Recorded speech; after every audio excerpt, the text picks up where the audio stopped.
नमस्कार, सगरमाथा प्राइम समाचारमा स्वागत छ। म वीरेन्द्र जैरू। नमस्कार, म वसुधा केसी। सुरुमा प्रमुख समाचार। लगानी सम्मेलन सम्पन्न, विभिन्न 15 सम्झौतामा हस्ताक्षर।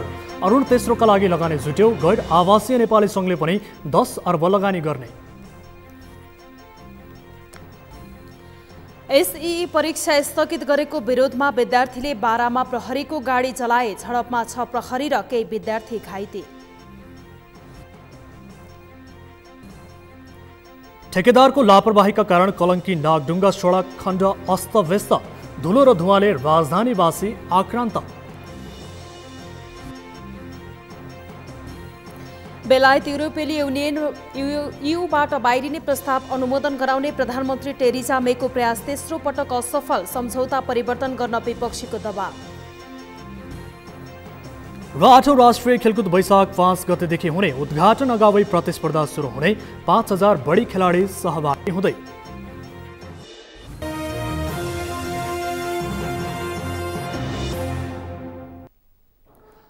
प्राइम समाचार अब विस्तारमा। माध्यमिक शिक्षा परीक्षा एसईई को प्रश्नपत्र बाहिरिएपछि 2 नम्बर प्रदेश अन्तर्गतका जिल्लामा परीक्षा स्थगित गरेको विरोधमा विद्यार्थीहरू आन्दोलनमा उत्रिएका छन्। आज बाराको जेतपुर बजारमा विद्यार्थीहरूले प्रहरीको भ्यानमा आगजनी गरे। प्रहरी भ्यानमा आगजनीपछि स्थिति तनावग्रस्त बनेको थियो। विद्यार्थीले जेतपुर स्थित इलाका प्रहरी कार्यालयको न1झ 712 नम्बरको भ्यानमा आगजनी गरेका हुन्। विद्यार्थीले घरको छतबाट प्रहरीलाई ढुङ्गा प्रहार गरेका थिए। प्रहरीले प्रदर्शनकारी विद्यार्थीलाई नियन्त्रणमा लिन अश्रु ग्यासका साथै हवाई फायर समेत गरेको थियो। त्यसक्रममा प्रहरीले 1 दर्जनभन्दा बढी अश्रु ग्यास प्रहार गरेको थियो। जेतपुर र कलैयामा भएको छुट्टा छुट्टै झडपमा नेपाल प्रहरीका प्रहरी नायब उपरीक्षक डीएसपी हेम शाही सहित 5 प्रहरी घाइते भएका छन्। कलैयामा भएको झडपमा नेपाल प्रहरी नायब निरीक्षक सही अशोक कुर्मी घाइते भएका छन्। विद्यार्थीहरू सडक अवरुद्ध गरी प्रदर्शनमा उत्रिएका बेला प्रहरीले हस्तक्षेप गरेपछि स्थिति तनावग्रस्त बनेको विद्यार्थीहरूको आरोप छ। प्रहरीले अवरोध हटाउने बहानामा विद्यार्थीहरूमाथि हातपात गरेको, छात्राहरूलाई दुर्व्यवहार गरेको आरोप लगाएका छन्।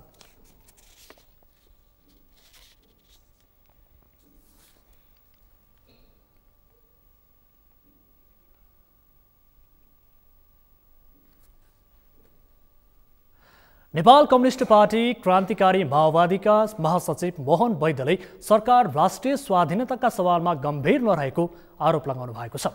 बुटौलमा आज भएको साक्षात्कारमा महासचिव वैद्यले ओली नेतृत्वको 2/3 सरकार फाँसीवादतर्फ उन्मुख भएको आरोप लगाउनुभयो। रूपन्देहीमा आज भएको अर्को कार्यक्रममा महासचिव वैद्यले सरकारले कम्युनिस्ट पार्टीको बदनाम गरेको आरोप लगाउनुभयो। जनतालाई शोषण गरेर धन सम्पत्ति कुम्ल्याउनेहरू कम्युनिस्ट हुनै नसक्ने दावी उहाँले गर्नुभयो। सरकारले समग्र मुलुकको समस्या समाधानका लागि पहल गर्नुपर्ने उहाँको भनाइ छ। राष्ट्रिय मानव अधिकार आयोगका अध्यक्ष अनुपराज शर्माले न्यायपालिका र पत्रकारिता स्वतन्त्र नरहे लोकतन्त्र नै खतरामा पर्ने बताउनु भएको छ। नेपाल पत्रकार महासङ्घको 64औं स्थापना दिवसका अवसरमा काठमाडौँमा आयोजित कार्यक्रममा उहाँले यस्तो बताउनु भएको हो। उहाँले पत्रकारिता क्षेत्रसँग आफ्नो पनि भावनात्मक सम्बन्ध रहेको भन्दै सत्य तथ्य सूचनाको अपेक्षा राखेको बताउनुभयो। नेपाल पत्रकार महासङ्घका अध्यक्ष गोविन्द आचार्यले महासङ्घ सदैव श्रमजीवी पत्रकार तथा प्रेस स्वतन्त्रताको पक्षमा रहेको भन्दै त्यसप्रति आफूहरू प्रतिबद्ध रहेको बताउनुभयो। नेपाल पत्रकार महासङ्घले आफ्नो 64औं स्थापना दिवसका अवसरमा आफ्नो पूर्व पदाधिकारीहरू र महासङ्घका उत्कृष्ट शाखाहरूलाई सम्मान गरेको छ। महासङ्घलाई प्रत्यक्ष निर्वाचन प्रणालीमा लैजान महत्त्वपूर्ण भूमिका खेलेको कास्की शाखालाई पुरस्कृत गरिएको छ। महासङ्घ 2011 साल चैत 16 गते स्थापना भएको हो।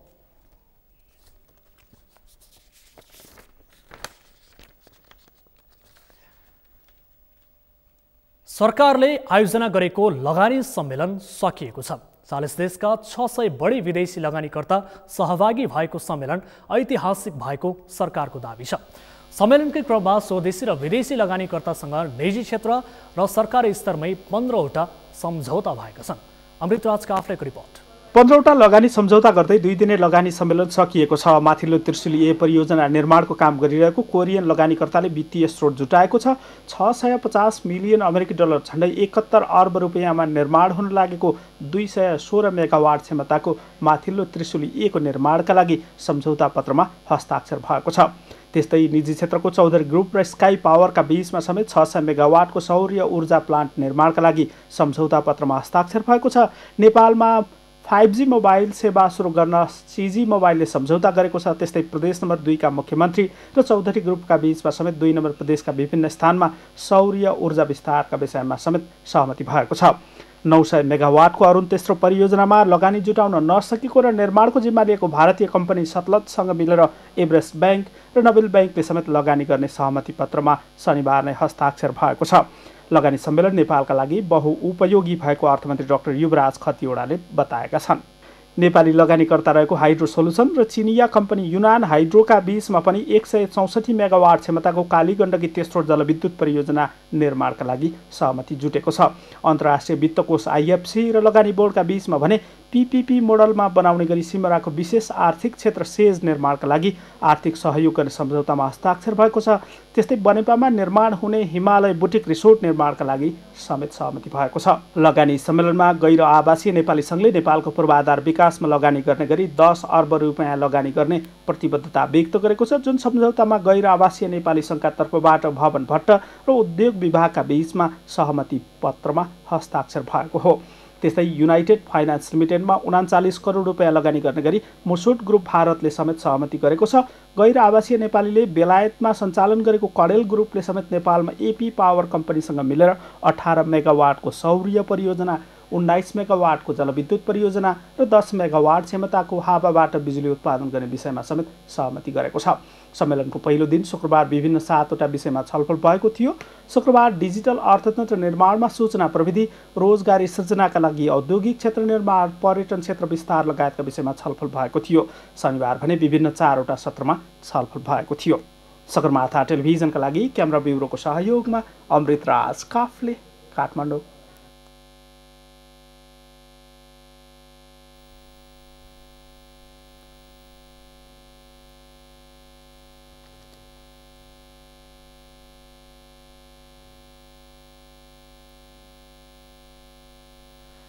यसै सन्दर्भमा आज हामीले सगरमाथा जनबोलीमा सर्वसाधारणलाई सोधेका थियौं, प्रतिबद्धता अनुसारको लगानी भित्रने सम्भावना देखिन्छ त?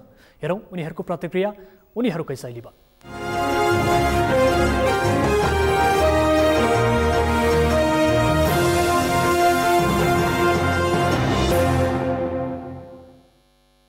भनिन्छ नि हाम्रो गाउँघरमा चाहिँ महायज्ञ लगा जस्तो पैसा बोल्ने नआउने, त्यो भएर मैले चाहिँ के भन्छु नि, यो इन्भेस्टमेन्ट समिट महायज्ञ जस्तो नबनोस् र उधारो कपाली तमसुक जस्तो पनि नबनोस्। साँच्चै प्रतिबद्ध जति गरिन्छ त्यति पैसा चाहिँ इन्भेस्टरहरूले नेपालमा लगानी गरून्। नेपाल पनि एउटा लगानीको लागि योग्य देश हो। नेपालमा प्राकृतिक स्रोत सम्पदाले सम्पन्न देश र त्यो लगानी गरियो भने अहिले राजनीतिक स्थिरता पनि यो मुलुकमा छ। त्यो सबै मानेमा हामीले लगानी देशभित्र भित्राउन सकिन्छ। लगानीकर्ताहरूले यो बुझ्नु जरुरी छ। जति पनि यहाँ नेपालमा लगानी गर्ने इच्छुक छन् उनीहरूले 2-3टा कुरालाई प्राथमिकता दिएको हुन्छ। एउटा पहिला उनीहरूको सुरक्षा, लगानीको सुरक्षा हुनुपर्छ र त्यो लगानी आइसकेपछि त्यो प्रतिफल उनीहरूले आफ्नो विदेश अथवा आफ्नो देशमा फिर्ता लैजानको लागि उनीहरूले एउटा चाहेका हुन्छन्। तेस्रो कुरो, त्यो लगानीबाट यहाँ उत्पादित भएका वस्तुहरू मार्केटमा कति जान्छ, या स्वदेशमा नेपालमा मात्र खपत हुन्छ या यहाँबाट बाहिरी मुलुकमै जान्छ। यो 3टा चिज हेरिसकेपछि उनीहरूले नेपालमा लगानी गर्ने प्रतिबद्धतालाई नियमितता दिन सक्छन्। र यो चिज, यी 3टा कुराहरू नेपाल सरकारले उनीहरूलाई राम्रोसँग बुझाइदिन सक्नुपर्छ कि यो देशको सबभन्दा पहिले त आर्थिक व्यवस्थापन नै राम्रो हुनु पर्यो। सामाजिक व्यवस्था राम्रो छैन, आर्थिक व्यवस्था राम्रो छैन, अनुशासन राम्रो छैन। मैले सुन्दैछु पत्र पत्रिकामा कि सबै भ्रष्टाचारले युक्त भइराखेको छ भन्ने कुरा सुन्दैछु र विदेशी लगानीकर्ताहरूको लागि चाहिँ सहज वातावरण छैन। नेपाली लगानीकर्ताहरूलाई पनि सहज वातावरण छैन। मार्केट पनि त्यस्तो राम्रो छैन। पोलिटिकल चेन्ज भएर आइसक्यो। अब पोलिटिकल स्टेबिलिटी भइसके पछाडि अब पनि लगानी भएन भने कहिले हुन्छ? त्यसले गर्दा पोलिटिकल स्टेबिलिटी भइसकेको कारणले गर्दा लगानी हुन्छ। अब त गरे अनुसारको लगानी भित्रिन्छ भन्ने कुरामा चाहिँ म कन्फर्म छैन। तर पनि जुन किसिमको यो नेपाल सरकारले जुन एउटा स्किम ल्याएको छ विदेशी लगानीहरू नेपालभित्र ल्याएर यहाँभित्रका साना मजौलादेखि लिएर ठुला उद्योगहरूलाई फस्टाएर देशलाई समृद्धि बनाउने जुन किसिमले सोचले गरेको हो भने चाहिँ एकदम सकारात्मक छ र यसलाई म स्वागत पनि गर्दछु। अनि उनीहरूलाई विश्वस्त पारेरै होला त्यो हामीले यो अहिलेको सरकारले चाहिँ यो लगानीलाई भित्राउन कसरी सकिन्छ भनेर एकैचोटि त उनीहरू होइन होला, उनीहरूलाई केही अफर गरे होला, त्यो अफरमा उनीहरू स्वीकारेर न होला, त्यसले गर्दा चाहिँ हुन्छ कि भन्ने लाग्यो। यो सरकारको तर्फबाट अति राम्रो कुरा हो होइन। देश विकासको लागि उद्योग धन्दाको लागि हाम्रो नेपालका उद्योगपतिबाट नपुगेर नै विदेशीहरू गुहारेको भित्रिनुपर्छ। यदि भित्रियो भने मात्रै 3 करोड नेपालीहरू विदेशिनु पर्दैन। किन भन्दाखेरि योभन्दा अगाडि पनि जति पनि लगानीको लागि आएको थियो त्यो चाहिँ केही पनि पुरा भएन र त्यस किसिमको चाहिँ वातावरण अहिले नेपालमा देखिराखेको छैन। विदेशीहरूले लगानी भित्रिनको लागि शान्ति सुरक्षा चाहियो अनि उनीहरूको जुन लगानी गरे हुन्छ त्यो लगानी चाहिँ राम्रोसँग चाहिँ यहाँ हामीले लगानी गरेपछि त्यसबाट राम्रो हुन्छ भन्ने उनीहरूलाई विश्वास हुनु पर्यो। अब त्यो विश्वास हामीले दिन सकेका छैन र यहाँको गभर्मेन्टले कुरा धेरै गर्छ, नारा धेरै दिन्छ, काम चाहिँ गर्दैन। यस जनबोलीका प्रायोजक हो आफ्नो विश्वास हो त्रिशक्ति सिमेन्ट। समाचारमा अब एकैछिन विश्रामपछि डडेलधुरामा अमरगढी नगरपालिका वडा नम्बर 8 का अध्यक्षको पेट्रोल पम्पबाट मिसावट गरेको तेल बेचिएपछि स्थानीय विरोधमा प्रशासनबाट कारबाही प्रक्रिया सुरु। ठेकेदारको लापरवाहीका कारण कलङ्की नागढुङ्गा सडक खण्ड अस्तव्यस्त, धुलो र धुवाँले राजधानीवासी आक्रान्त। र समुदायलाई हस्तान्तरण गरिएको उदयपुरका अधिकांश सामुदायिक वन सङ्कटमा वन मासेर आय आर्जन गर्ने प्रतिस्पर्धा रोकिएन।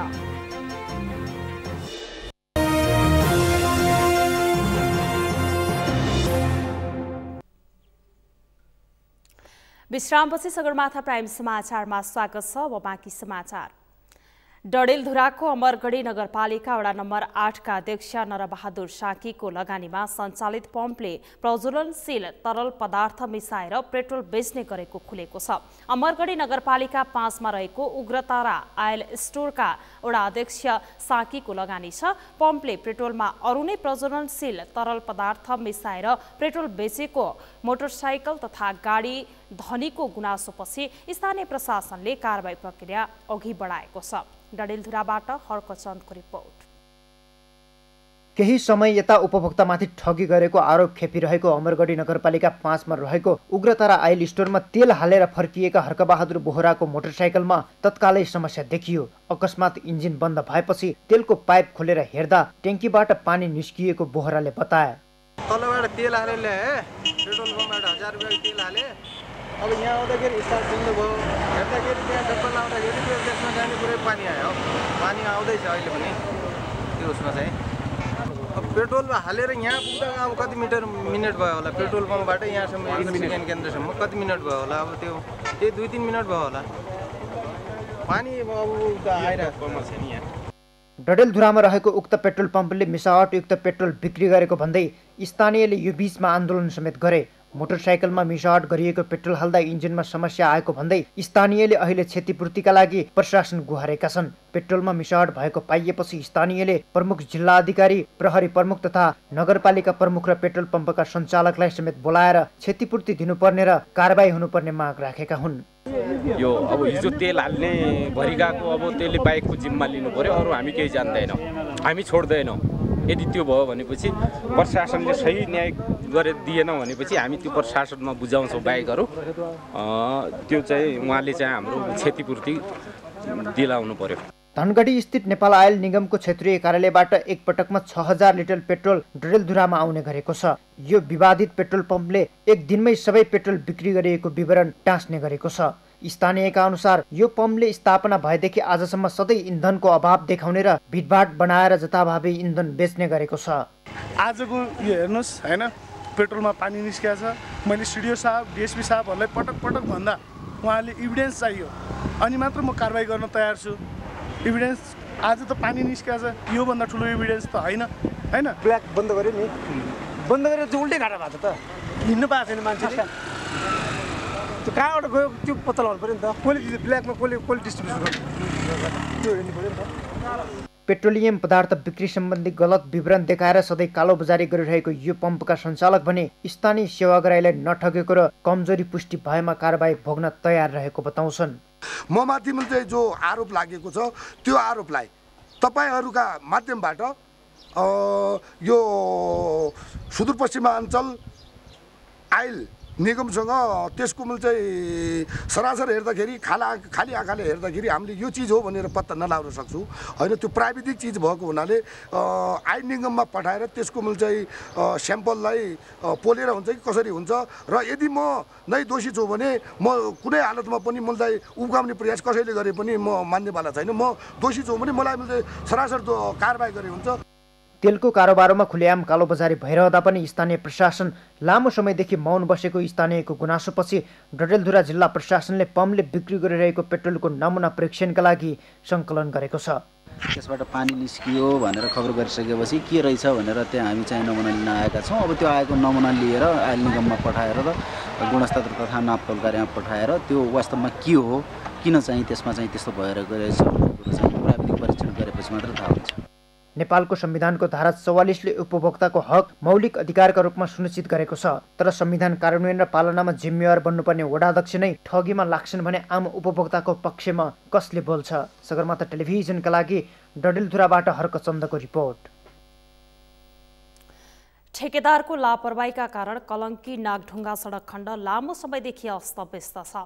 समयमै बाटो नबन्दा धुलो र धुवाँले सडक आसपासका सर्वसाधारण दिगदार बनेका छन्। 2072 साल असारमा ठेक्का सम्झौता भएको यो सडक 2074 असोज मसान्तभित्रै सम्पन्न भइसक्नुपर्ने शर्त थियो। शान्ता लम्सालको रिपोर्ट।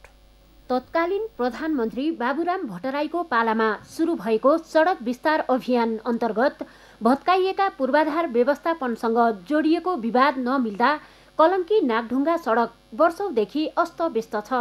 स्थानीयको मुआब्जा विवादका विषयमा सर्वोच्च अदालतले दिएको पछिल्लो आदेशले सडक विस्तार योजनालाई झनै प्रभावित बनाएको हो। काठमाडौँ उपत्यका सडक विस्तार आयोजनाले सैलुङ कन्स्ट्रक्सनलाई दिएको ठेक्का सम्झौताको थपिएको अवधि आउँदो जेठ मसान्तमा पुनः सकिँदैछ। तर काम कछुवाको गतिमा भइरहेको छ। तैपनि आउँदो जेठ मसान्तभित्र सडक निर्माणको काम पुरा भइसक्ने दाबी उपत्यका सडक विस्तार आयोजनाको छ। हामी त्यो सडकको दुरावस्थालाई धेरै दिनसम्म राख्न सक्ने अवस्थै रहेन। त्यस कारणले गर्दा हामी एउटा कठोर निर्णयमा गर्न पुग्यौँ कि अब जे छ हामीसँग सडकको अगाडि छ हामीसँग मौजुदा चौडाइ, त्यही चौडाइमा चाहिँ अब हामी कालोपत्री गरेर भए पनि कम्ती पनि त्यो धुलो र धुवा चाहिँ हामी त्यहाँबाट चाहिँ मुक्त हुन दिउँ त्यहाँको पब्लिकलाई, त्यहाँको स्थानीयवासीलाई, जस्तो आम नेपाली जनतालाई, किनभने सबैको एक्सेस त त्यही हो। कलङ्कीदेखि नागढुङ्गासम्मको यो सडकको लम्बाइ करिब 9.5 किलोमिटर छ। तर सडकको स्तर उन्नति गर्ने नाममा वर्षौंसम्म अलपत्र छाड्दा यसले स्थानीयका साथै सडक प्रयोगकर्ता सबैलाई दिगदार बनाएको छ। हिलो धुलो जन्ने समस्यासँगै दुर्घटना र सवारी जाम समेत बढेको छ। विशेष गरी काठमाडौँ उपत्यका प्रवेशको लाइफ लाइन नै मानिने यो सडकबाट दैनिक सयौं मालवाहक साधन ओहोर दोहोर गर्छन्। लामो तथा छोटो दूरीका यात्रुवाहक सवारी साधनको संख्या पनि सयौं हुन्छ। तैपनि धुलो धुवाँ हिलो खाल्डोले निम्त्याएको जोखिमप्रति सरोकारवाला सबै रमिते बनेका छन्। खै आश्वासन मात्र छ बाटो बन्छ भन्ने 2-3 पल्ट त पिच पनि गरेको अरे। अब ग्राभेल हल्का मात्र यतिकै हालेर छ। यो अब 12-1 बजे अब 1-2 घन्टा पछाडि यो सुके पछाडि अब धुलोले त अगाडि यहीँ पनि देखिँदैन, थोरै अगाडिसम्म पनि धुलो धुवाँ त एकदमै धेरै खाइएको छ भन्नुपर्छ। स्वास्थ्यमा त नकारात्मकै असर छ सबैको। खासै त्यस्तो आश गर्ने उ त छैन धेरै, तै पनि छिटो बनोस् भन्ने एउटा उ मात्र हो हाम्रो आश। बाटो बनाएको पनि 4-5 वर्ष भइसक्यो, अहिलेसम्म सिद्धिएको छैन। अनि अब बनाउँदैछ नि बिस्तारै, अब हुन्छ कि भन्ने, अब एक वर्षपछि हुन्छ कि भन्ने सफा धुलो धुवाँले एकदम जिउभरि नै धुलो हुन्छ कि। धुलोले गर्दाखेरि बस्न गाह्रो, अब व्यापार गर्नलाई धुलोले गर्दाखेरि सामानहरू त्यतिकै धुलोले बिग्रिने, सास फेर्न गाह्रो हुने। 28 महिना है कतिमा चाहिँ सिध्याउने भनेर काम गरेको थियो होइन, अहिले कति 4 वर्ष 5 वर्ष हुन्ला। सडक फराकिलो पार्ने क्रममा रातारात आसपासका संरचना भत्काउन थालेपछि प्रभावित स्थानीयले मुआब्जा माग गर्दै सर्वोच्च अदालतमा मुद्दा हालेपछि सुस्त काम झनै अस्तव्यस्त बनेको हो। यो समस्या समाधानका लागि स्थानीयले दबाब दिएपछि आयोजनाले सरकार गुहारेको थियो। लगत्तै गत साउन 10 गते बसेको मन्त्री परिषद बैठकले यो सडक विस्तारको काम पूर्ववत अघि बढाउने र यथास्थितिमा रहेको सडक सुधार गरी कालोपत्रे गर्न निर्देशन दियो। अहिले सोही अनुसारको काम भइरहेको र चाँडै यो विकराल अवस्था अन्त्य हुने दाबी आयोजनाले गरेको छ। सगरमाथा टेलिभिजनका लागि क्यामेरामा अजय हाकजुका साथ शान्ता लम्साल, काठमाडौँ। धुलोमुक्त काठमाडौँ बनाउन काठमाडौँ महानगरले इटालीबाट ल्याएका 5वटा ब्रुमर अर्थात् यान्त्रिक कुचो सञ्चालनमा ल्याएको छ। चुनावी प्रतिबद्धता अनुसार आफूले सहर सफा गर्न थालेको भन्दै मेयर विद्यासुन्दर शाक्य निकै हौसिएका छन्। तर के महानगरले सञ्चालनमा ल्याएको ब्रुमरको सफाई दीर्घकालीन बन्छ त? एक रिपोर्ट। हेर्दाखेरि सानो, तर यो सानो कामलाई अगाडि बढाउन पनि युद्धले जिते जस्तो लामो काम गर्नु परेको हुनाले आज शुभारम्भ नै गरौँ, सबैलाई बोलाएर नै उद्घाटन जस्तो गरौँ भनेर आज बोलाएको। काठमाडौँलाई धुलो र धुलोमुक्त सहर बनाउन भित्राइएको ब्रुमर सडकमा निकाल्दा मेयर शाक्यले लामो समयको प्रयासपछि ब्रुमर भित्राउन सकेको भन्दै खुसी व्यक्त गरे। यो शाक्यले 100 दिनमा पूरा गर्ने कार्ययोजना हो, तर 1.5 वर्षपछि बल्ल बल्ल सुरु गरेको सफाई अभियान सुरु गर्दा शाक्यले ठुलो युद्ध जितेको अनुभूति गरे। जुन ब्रुमर केही दिन यता काठमाडौँका विभिन्न रुटमा सडक सफा गर्न परिचालन भइरहेका छन्, तर रातको बेला काठमाडौँका मुख्य सडकमा प्रयोग गरिएका ब्रुमरले साँच्चीकै काठमाडौँलाई धुलोमुक्त बनाउला त? आशंका उस्तै छ। सर्वसाधारण ब्रुमर प्रयोग ल्याएकोमा खुसी छन् भने अत्याधुनिक यन्त्र ल्याउँदैमा धुलोको समस्या नहट्ने बताइरहेका छन्। त्यो ब्रुमरले त्यस्तो सफाइ होला जस्तो त लाग्दैन, केही न केही त धुलो त लिएर जान्छ। तर यो जुन यो पेटी छ यहाँबाट हिँड्ने, यो यस्तो स्थितिमा त रोडमा मात्रै ब्रुमरले सफा गरेर सफा होला जस्तो लाग्दैन। त्यसको लागि यो जुन धुलोहरू छ यो बाटोमा, जुन यो पेटीमा, यसको व्यवस्थित गऱ्यो भने अनि त्यो गऱ्यो भने अनि सफा हुन्छ। साइडको अब मेन कुरो व्यवस्थित गर्नु हुनु पर्यो, त्यसपछि मात्र अब मेन कुरो अब बिचको मात्र पेटीको मात्र व्यवस्थित भएर भएन। ब्रुमरका अगाडि एक पछाडिपट्टि दायाँ र बायाँ गरेर 2 र बीचको भागमा 1 गरेर 4वटा ब्रस हुन्छ। 107 किलोवाटको इन्जिन जडान भएको ब्रुमरमा 500 लिटरको पानी ट्याङ्की र 4.68 घन मिटरको धुलो भण्डारण क्षमता छ। प्राविधिकका अनुसार यो ब्रुमर 1 घण्टामा 10 किलोमिटरसम्म गुड्न सक्छ। ब्रुमरमा जडान गरिएका ब्रसले न्यूनतम 2600 मिलिमिटर र अधिकतम 3600 मिलिमिटर चौडाइमा सफाई गर्न सक्छ। यसमा 4वटा ब्रुस छ। एउटा अगाडिको ब्रुस चाहिँ त्यो फुटपाथमा पनि 6 देखि 8 इन्चीसम्म हाइटकोमा ब्रुस गएर चाहिँ त्यो ब्रुमिङ गर्छ, तर धेरै वाइड भएको फुटपाथमा चाहिँ गर्न सक्दैन। त्यसले चाहिँ म्याक्सिमम 2 फिटसम्म उठाएको चाहिँ धुलोहरू चाहिँ बरालेर तल भुइँमा ल्याउँछ। इन द मिन टाइम त्यो साइड ब्रुसले फेरि ब्रुमिङ गरेर सेन्टर टिलान, त्यसपछि काम गर्दै जान्छ, धुलो उठाउँदै जान्छ, फुटपाथको पनि तल भुइँको पनि।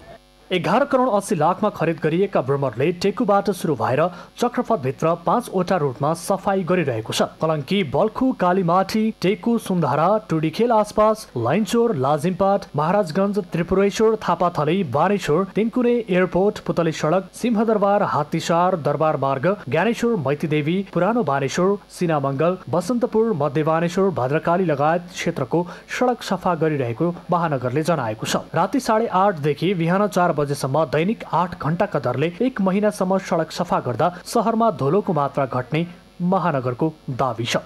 विदेशमा पनि यो प्रयोग भनेको यान्त्रिक कुचो नै प्रयोग गरिरहेछ। विदेशमा तपाईँ सिङ्गापुर भन्नुहोस्, सङ्घाई भन्नुहोस्, बेजिङ भन्नुहोस्, थाइल्यान्ड भन्नुहोस्, होइन, यही चाहिँ विधि चाहिँ प्रयोग भइरहेको छ। अब हाम्रो चाहिँ ढिलो भए पनि 5वटा चाहिँ महानगरले ल्याउन सफल भयो र जहाँसम्म लाग्छ यो सफाइको विधि अथवा यो धुलो चाहिँ मुक्त बनाउने विधि भनेको यो यान्त्रिक कुचो अथवा यो ब्रुमर नै हो। यो चाहिँ तपाईँको सफलता नै अब यो मैले भनिरहनु भन्दाखेरि यसको रिजल्ट अब 1 महिनाभित्र चाहिँ देखिन्छ, अर्को विकल्प छैन। तर राजधानीका अस्तव्यस्त सडकका लागि भने महानगरले सहरलाई धुलोमुक्त बनाउन दीर्घकालीन योजना ल्याउनै पर्ने देखिएको छ। अन्यथा विभिन्न सभा सम्मेलनमा विदेशी पाहुना आउँदा मात्र बेहुली झै सिँगारुने अवसर पाउने काठमाडौँको सडकले केही साताभित्रै त्यही नियति भोग्नुपर्ने सर्वसाधारणको आशंका छ। सगरमाथा टेलिभिजनका लागि क्यामेरामा सङ्गम कोइरालाका साथमा वीरेन्द्र जैरू, काठमाडौँ। नेपाली सेनाले निर्माण गरेको कर्णाली करिडोर अन्तर्गत कालीकोट र बाजुराको सिमाना लैफूदेखि लेब्डीसम्मको 31 किलोमिटर सडक सञ्चालनमा आएको छ। कर्णाली करिडोर अन्तर्गत पर्ने यो सडक सञ्चालनका क्रममा सेनाले बाजुराको हिमाली बाँगेभिर चिरेर गाडी गुडाएको हो। बाजुराबाट प्रेम विकको रिपोर्ट। बाजुराको उत्तरी भेगमा पर्ने हिमाली गाउँपालिकामा कर्णाली करिडोरको 31 किलोमिटर सडक खण्ड सञ्चालनमा आएपछि स्थानीयले हर्ष बढाइ गरेका छन्। सुदूरपश्चिम प्रदेशका आन्तरिक तथा कानुन मन्त्री प्रकाश शाहको सरकारी टोली सहितको गाडी पछिल्लो पटक गाउँमा पुग्दा स्थानीयले बाजागाजा सहित स्वागत गरेका हुन्। कर्णाली करिडोर अन्तर्गत कालीकोट र बाजुरा सिमाना लैफूदेखि बाजुरा लेब्डीसम्म 31 किलोमिटर सडक सञ्चालनमा आएसँगै दुर्गम क्षेत्र यातायातको पहुँच सुनिश्चित भएको हो। यो हाम्रो हिमाली गाउँपालिकामा पहिलोचोटि गाडी गएको छ। यस्तो यसले गर्दा एउटा साह्रै नै खुसियाली छाएको छ। धेरै वर्षपछि मान्छेले यो यति चाँडो यो गाडी पुग्ला भन्ने कसैले सोचेको थिएन। आज त्यो सपना नेपाली हिमाली गाउँपालिकाका जनताहरूको गाडी चढ्ने सपना आज सफल भएको छ र नेपाल सरकारलाई धन्यवाद दिन चाहन्छु हिमाली गाउँपालिकाको तर्फबाट। यसरी गाडी चाँडो पुर्याइदिनु, अझै यस्ता सेवा सुविधाहरू चाँडोभन्दा चाँडो भराट गरिदिनु हुन नेपाल सरकारलाई हिमाली गाउँपालिका तर्फबाट हार्दिक अनुरोध गर्दछौँ। मान्छेलाई आवत जावत गर्न निकै कठिन मानिने हिमाली गाउँपालिकाको बोल्डिक स्थित राँगेभिर छिचोलेर गाडी गुडाउन थालेपछि घोडा, खच्चर, भेडाच्याङ्ग्रा, चौरी तथा मान्छेले पिठ्युमा भारी बोकेर दैनिकी चलाउनु पर्ने विकराल समस्या अन्त्य भएको छ। घरबाट निस्केको मान्छे भिर काटेर घर फर्किन्छ वा फर्किँदैन भन्ने अवस्थाको पहरो छिचोलेर मोटर गुड्छ भन्नेमा स्थानीयले रत्तिभर विश्वास गरेका थिएनन्। कर्णाली नदीको चारैतिर फैलिएको अग्लो चट्टानी पहरोबाट सरकारी टोली लिएर गाडी गाउँ आउँदा विश्वास नै नलागेको स्थानीयको भनाइ छ। कर्णाली करिडोर धुलोचोक गाडी आउँदा हामी कहाँ एकदम खुसियाली थियो। हामी राँगे गाउँलाई जाँदा 12 देउता 33 कोटी सम्झेर जान्थ्यौँ। अहिले सहज रूपमा हाम्रो भेलाइती गाडी आयो। हामी कहाँ प्रदेश सरकारका गृहमन्त्री पनि आउनुभयो। हामी खुसी छौँ। अक्करे भिर भएर जोडिएको यो सडकले बाजुराको सबैभन्दा दुर्गम हिमाली, स्वामी कार्तिक, जगन्नाथ गाउँपालिका र बुढीनन्दा गाउँपालिका लगायतका दुर्गम भेगलाई राष्ट्रिय सडक सञ्जालसँग जोड्ने यो सडकले कालीकोट र मुगुका स्थानीयलाई समेत लाभ पुगेको छ। प्रदेश तथा प्रतिनिधि सभा सदस्यको चुनावमा हालका सुदूरपश्चिम प्रदेशका आन्तरिक तथा कानुन मन्त्री प्रकाश शाहले दुर्गम गाउँलाई मोटर बाटोले जोड्ने प्रतिबद्धता जनाएका थिए। सोही प्रतिबद्धता अनुसारको पूर्वाधार अहिले सम्भव भएको हिमाली गाउँपालिकाका अध्यक्ष गोविन्द मल्ल बताउँछन्। यस हिमाली गाउँपालिकाका वडा नम्बर 7, 6, 5 र 4 का वडा केन्द्र जोड्ने सडक, वडा नम्बर 1 को बामो, 3 को बौडी, 5 को किउडी र वडा नम्बर 6 को पानीमा सामुदायिक स्वास्थ्य इकाइ र बाँधुदेखि पानी जोड्ने सडक भनेर हामीले यति कुराहरू लेखेका छौँ। गाउँमा मोटर लिएर पहिलोपटक पुगेका सुदूरपश्चिम सरकारका आन्तरिक मामिला तथा कानुन मन्त्री शाहलाई हिमाली गाउँपालिकाका सर्वसाधारणले भव्य स्वागत गरेसँगै 5 बुँदे माग सहितको पत्र पनि बुझाएका छन्। सडक सञ्जाल निर्माण भएसँगै उपचारका लागि कोल्टी तथा अन्य सुविधा सम्पन्न ठाउँमा जानुपर्ने बाध्यता अन्त्यका लागि स्थानीयले गाउँमै 15 शैय्याको अस्पताल निर्माण लगायतका माग पेश गरेका हुन्। जाँदाखेरि चलि गाडी पेटो बसेको अभि भिडो हनुमान उड्ने जस्तो बाटो पानी खरेर जाँदा थियो। अहिले आयो त्यो रोड आउँदामा हामीले उच्छ लाग्यो। नेपाली सेनाले ट्र्याक खोले लगत्तै स्थानीय प्रशासनले यातायात सञ्चालनको अनुमति दिएको हो। यो सडक सुधारको काम अहिले पनि नसकिएको र जनप्रतिनिधि, प्रमुख जिल्ला अधिकारी, राजनीतिक दलको आग्रहमा सडक सञ्चालनमा ल्याइएको कर्णाली करिडोर तिथिचौर क्याम्पका उपसेनानी शङ्कर सिलवालले बताए। सडक विभागलाई हस्तान्तरण नगर्दासम्म अहिले जीप र मालवाहक ट्रक मात्र चल्न पाउनेछन्। नेपाली सेनाले जिम्मा लिएको कर्णाली करिडोर कालीकोटको लालुदेखि हुम्लाको सरिसल्लासम्म 145 किलोमिटर छ। कालीकोटमा 40 किलोमिटर, बाजुरामा 44 किलोमिटर र बाँकी हुम्ला जिल्लामा पर्दछ। बाजुरा र हुम्लाको बीचमा रहेको कवाडी नदीमा पुल बनेपछि यो सडक हुम्लासम्म जोडिनेछ। सेनाले यो सडक 2071 चैत्रबाट निर्माण सुरु गरेको थियो। सगरमाथा टेलिभिजनका लागि बाजुराबाट प्रेम विकको रिपोर्ट। वन सम्पदा मासिन थालेपछि उदयपुरका 323 भन्दा बढी वन समूहलाई हस्तान्तरण गरिएको छ। तर समुदायलाई हस्तान्तरण गरिएका वन नै सङ्कटमा परेका छन्। उपभोक्ताहरू वन संरक्षण भन्दा बढी उपयोगमुखी भन्दा तीव्रताका साथ जङ्गल क्षेत्र सङ्कटमा परेको हो। उदयपुरबाट गणेश उप्रेतीको रिपोर्ट। सामुदायिक वन जिम्मा लिएपछि संरक्षण, सम्वर्धन र सदुपयोगको अधिकार उपभोक्ता समूहमा हस्तान्तरण हुन्छ। तर संरक्षण भन्दा पनि सामुदायिक वनका पदाधिकारी नै वन मास्ने प्रतिस्पर्धामा उत्रेपछि उदयपुरका अधिकांश जङ्गल सङ्कटमा परेका छन्। अध्ययन अनुसार समुदायलाई हस्तान्तरण गरिएका 50% भन्दा बढी वन उपभोक्ता मुखी भन्दा बढी व्यवसायमुखी भएका छन्। वन क्षेत्रको संरक्षण र प्रवर्धनमा लगानी गर्नुपर्ने पैसा विद्यालय, बाटो, कुलो, सौर्य ऊर्जा जस्ता पूर्वाधार क्षेत्रमा खर्च गरिएको छ। वन क्षेत्रमा खर्च गर्दा अनियमितता गर्न नमिल्ने भएकाले सामुदायिक वनका पदाधिकारीहरूले नै कम महत्त्व दिएको स्थानीय उपभोक्ताको आरोप छ। सामुदायिक वनका अध्यक्षज्यूहरूले पहिले पनि जङ्गलबाट काठ निकाल्दा कमिसनको आधारमा गरेका छन् भने त्यो पैसा ल्याएर फेरि पुनः त बाटो, विद्यालय, खानेपानी बनाउनेमा फेरि भ्रष्टाचार भएर काम राम्रो सम्पन्न भएको मेरो अनुभूति छैन। जुन लक्ष्यका साथ यो सामुदायिक वन सञ्चालन हुनुपर्ने हो, इन्भेन्ट्री गरेर जसरी प्लटिङ विभाजन गरेर काठहरूको लक्ष्य अनुसारको चाहिँ यो वर्षमा यो प्लटिङमा कति सामुदायिक वनबाट काठ निकास हुन्छ भन्ने खालको हिसाबले चाहिँ नेपाल सरकारले अनि विदेशीहरूको लगानीको अनुसार त्यो गरिएको छ। त्यो अनुसारको यो कुनै पनि ठाउँमा काम भएको छैन भन्ने मैले चाहिँ अनुभूति भएको छ। सामुदायिक वन उपभोक्ता महासङ्घले पनि सामुदायिक वनका पदाधिकारीहरूले जिम्मेवार पूरा गर्ने क्रममा कमी कमजोरी रहेको स्वीकार गरेको छ। त्यस्ता व्यक्तिलाई सचेत गराउने, नियन्त्रणमा लिने र अनुगमन गर्ने काम गरिरहेको सामुदायिक वन उपभोक्ता महासङ्घको दावी छ। उदयपुरमा 350वटा सामुदायिक वन छन्। 350वटै सामुदायिक वनमा त्यो खालका कमी कमजोरी भएको भनेर हामी भन्न सक्दैनौँ। कमी कमजोरी गरेका केही सामुदायिक वनहरूलाई हामीले सचेत गराउने काम, नियन्त्रण गर्ने काम, नियमन गर्ने हिसाबले पनि हामीले हाम्रो ठाउँबाट गरिरहेका छौँ। वन कार्य डिभिजन वन कार्यालयले आफ्नो ठाउँबाट काम गरिरहेको छ।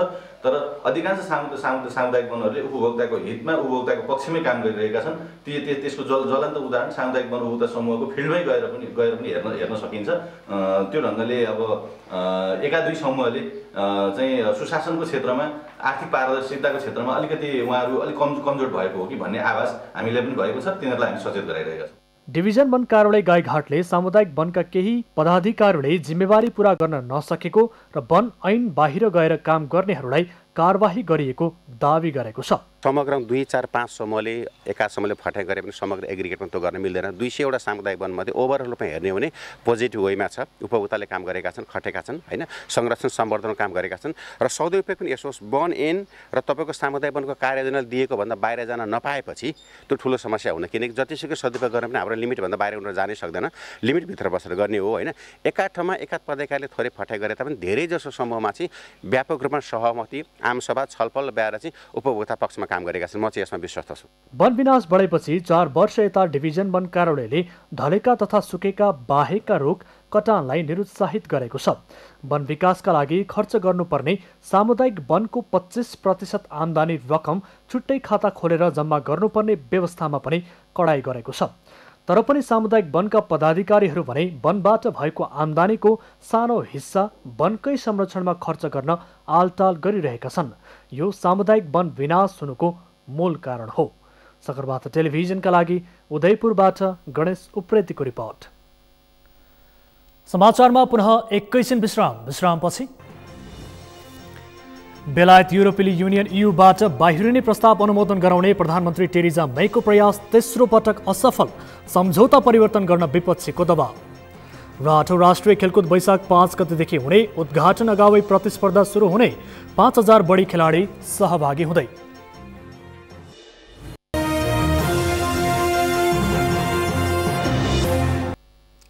अब पालो खेल समाचारको।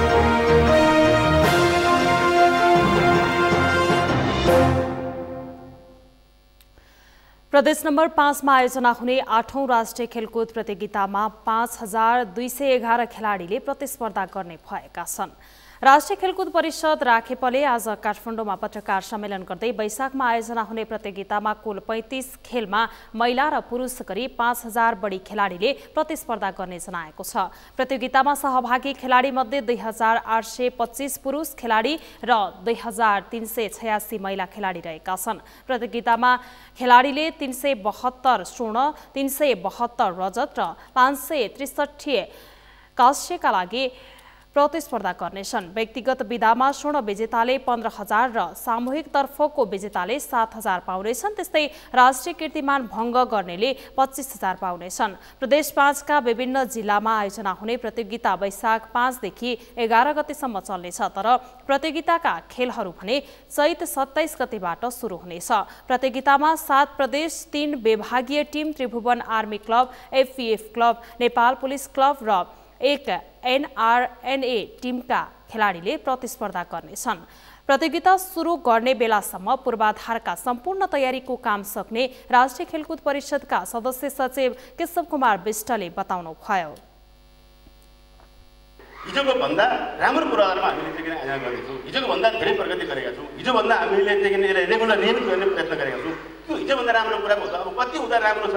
हामीले ओलम्पिक देखाएका छौँ, वर्ल्ड कप देखाएका छौँ, ठुल्ठुलो गेम देखाएका छौँ, ठुल्ठुलो पूर्वाधार देखाएका छौँ। प्रतियोगिता अन्तर्गत बाँकेमा पुरुष football, boxing, volleyball, table tennis, wushu, judo, handball, karate, hockey, shooting, gymnastic, cycling, archery, fencing, पौडी, ट्रायथलन र पुरुष क्रिकेटका खेल हुनेछन्। त्यसैगरी दाङमा महिला football, athletic, karate, badminton, basketball, ITF, taekwondo र महिला क्रिकेटका खेल हुनेछन्। यस्तै रूपन्देहीमा शारीरिक सुगठन, सफ्ट टेनिस, लं टेनिस, तेक्वान्दोका खेल आयोजना गरिनेछन्। बर्दियामा कबड्डी, बुद्धिचाल, खोखो, सेपा कोक्रा खेल हुनेछन् भने ललितपुरमा स्क्वास, कास्कीमा प्याराग्लाइडिङ, कपिलवस्तुमा कुस्ती र काठमाडौँमा गल्फ प्रतियोगिता हुने राखेपले जनाएको छ। प्रदेश नम्बर 5 मा प्रतियोगिता आयोजना हुने भए पनि प्याराग्लाइडिङ र गल्फका लागि पूर्वाधार नभएकोले कास्की र काठमाडौँमा गर्न लागि राखेपले जनाएको छ।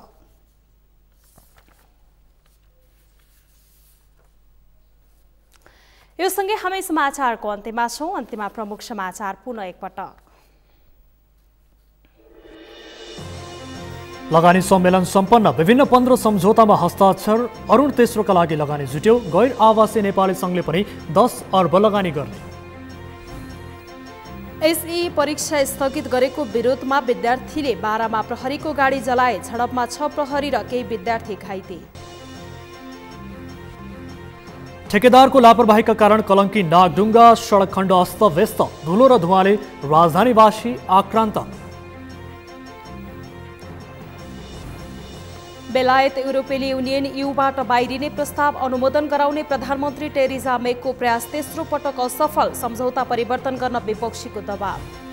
र 8औं राष्ट्रिय खेलकुद वैशाख 5 गतेदेखि हुने उद्घाटन अगावै प्रतिस्पर्धा सुरु हुने। 5000 बढी खेलाडी सहभागी हुँदै।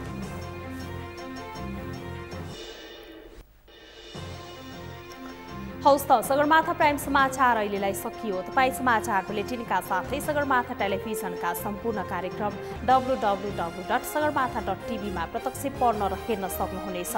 साथै युट्युबमा youtube.com/sagarmatha TV नेपालमा पनि हेर्न सक्नुहुनेछ। मोबाइलमा प्ले स्टोर तथा एप स्टोरमा गई सगरमाथा टिभी एप डाउनलोड गरेर पनि हामीलाई प्रत्यक्ष हेर्न सक्नुहुनेछ।